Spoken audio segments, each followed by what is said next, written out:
Hey everybody, and welcome to How-To Videos with Dr. Amy Gates. This video is for MM570 Applied Statistics, and it's going to focus on showing you the different data types that are in SPSS, and most importantly, how to get SPSS to graph different data types and how to alter and understand those data types.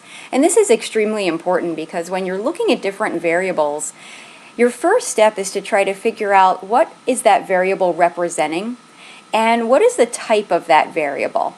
So let's look at some of the different variable types that are out there and how SPSS represents them.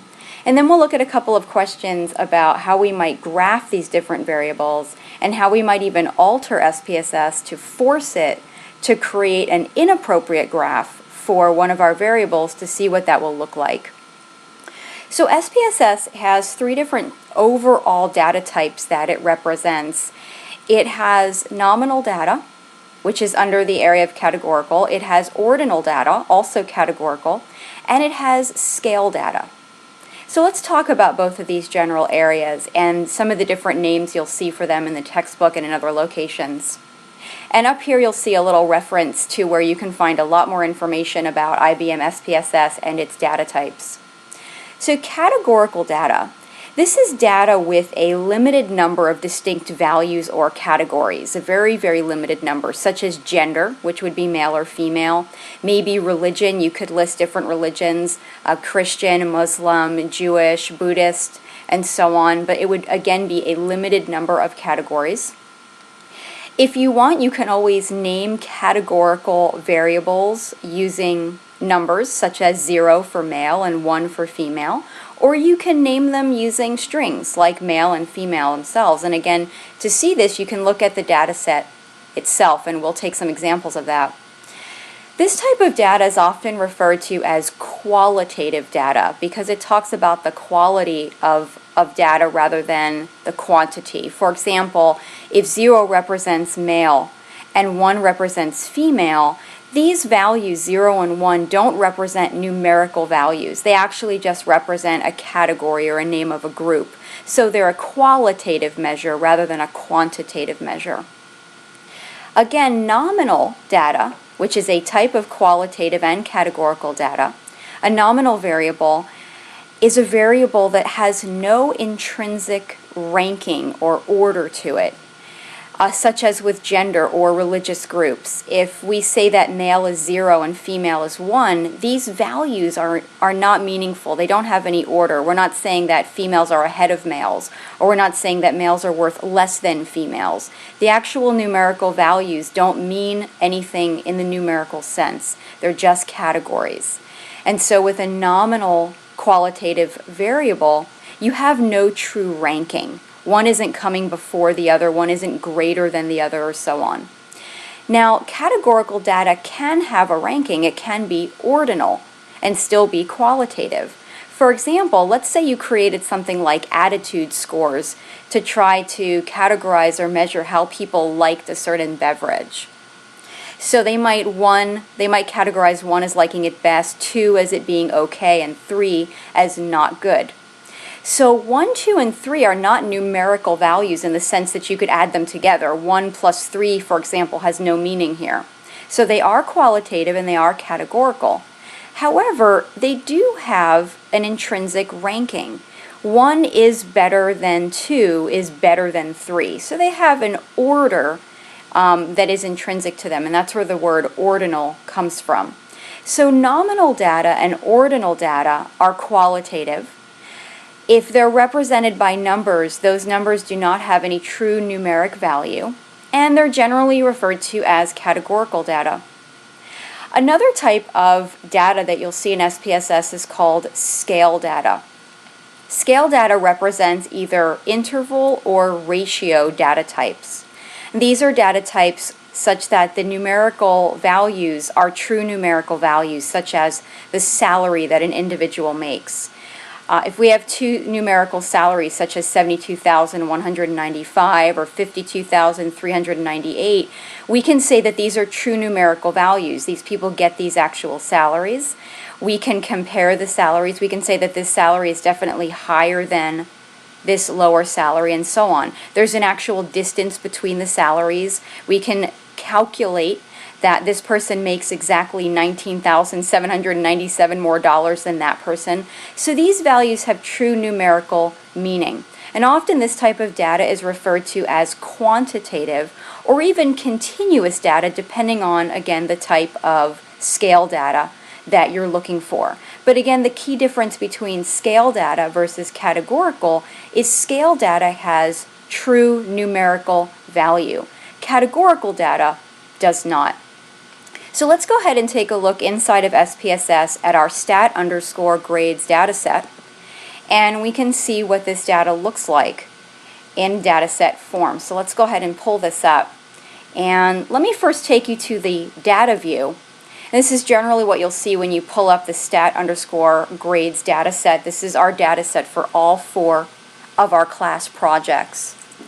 And we can see that we have a lot of variables here: gender, ethnicity, year in school, and so on. But if we want to learn more about these variables, we want to come to the bottom left and choose Variable View. Once we choose Variable View, we can look at each variable individually and then gain information about that variable. Let's start with gender, for example. If I want to know more about gender, I can first come over here under Values and click to the right and see that the number 1 represents females and the number 2 represents males. This is definitely categorical data. These numerical representations are actually not numerical in any true way. In other words, I can't add 1 and 2 together and get a new type of gender. I can't subtract 1 from 2 and have any real meaning. And you'll notice also, let me close this for a moment, that gender is considered nominal. It's not ordinal and it's not scale. It's actually nominal because there's no intrinsic order to male and female data. Just because female is number 1 and male is number 2, one is not considered better or greater or larger than the other. They're just simple categories. And when that's true, we use a measure called nominal. Now let's look down here at year. You'll note this is year in school, and if we click over here under values, we can see that 1 represents a first year or a freshman student, 2 represents a sophomore or second year, 3 represents a junior, and 4 represents a senior. This is definitely categorical data. We can't add these numbers together or subtract them. However, they do have order. First years do come before sophomores, do come before juniors, and so on. So what we'll notice here when we look over to the measure of this data is it's ordinal. It's still categorical data, and so both of these types are going to be qualitative, and this is also discrete data. But this is ordinal because it does have intrinsic order. A freshman is considered coming before a sophomore, and so on. Now let's take another example for, let's say, previous GPA. In previous GPA, you'll notice that there are no categories set because this is scale data. Previous GPA is a quantitative value. It's a continuous value, and it's a true numerical value. You can compare people's GPAs together. You can see that one person may have a higher or lower GPA. The GPAs have numerical values that are meaningful. They're not just categories and so on. And so they're considered a scale type of data. You can see that this is also true for all of our quizzes and our final exam, our total class points, and so on. But when we get to grade, you'll notice that the grade is actually ordinal. It's a letter grade, so that's ordinal. A is a higher grade than B, is a higher grade than C, and so on, but they're still qualitative rather than quantitative. There's a lot of information about data types in the textbook as well, and it's very important to understand data types before getting started with any of your projects. Now, the last thing I want to show you in this particular video is, let's say you want to try to make a graph, and you want to make a graph that is not appropriate. So for example, let's say you're graphing, I want to choose a scale variable, so let's say we're graphing something like quiz 1. And I want to make, let's say, a pie graph of quiz 1. SPSS is actually not going to let you do that because this is a scale variable. And SPSS knows that a pie graph is for categorical data. Let's see what happens when we try to force SPSS to do this. So I'll click on Graphs and Chart Builder. and let me reset. Resetting means you get to start all over in your graphing area. I want to try to make a pie graph, so I'm going to drag this pie graph over here, and I want to try to force SPSS to make a pie graph of quiz 1. Now when I click quiz 1, it tells me under here there's no categories here. This is a scale variable.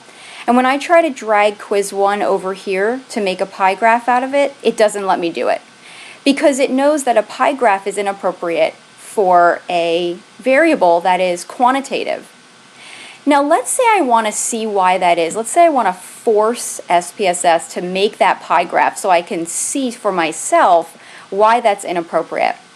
In order to do that, I have to come back down to variable view. I have to go to quiz 1, come across to the data type, and I have to change the data type to either ordinal or nominal. And I'll go ahead and change it to ordinal because quiz values do have order. Now I'm changing it to force SPSS to create a graph that's not appropriate so I can see what it looks like. This is not the correct data type here. The correct data type was scale, but I'm going to change it to ordinal so I can make that graph. So once I make that change, I can come back to data view. I can come back to graphs and chart builder. I want to reset just to make sure that I'm starting over. I go down again to that pie chart. I'll slide it over. And now I'm going to scroll down again to quiz 1.